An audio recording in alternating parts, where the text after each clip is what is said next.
నమ్మడం లేదు కదూ? పద్మ, భూదేవి, చెప్పండి, మీరైనా చెప్పండి. ఆ సంకీర్తనలంటే మాకెంత మోహమో. అవునన్నమయ్య, ఆ సంకీర్తనల కోసమే స్వామివారు యతిగా మారి 7 కొండలు దిగొచ్చి నిన్ను ఢీకొని నీ దారి మళ్లించారు.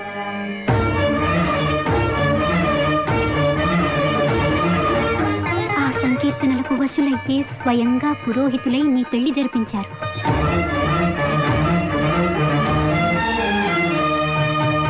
అనంత ప్రకృతి మండలాలను మూసే పావన భుజస్కంధాలపై నీ పల్లకి మోశారు.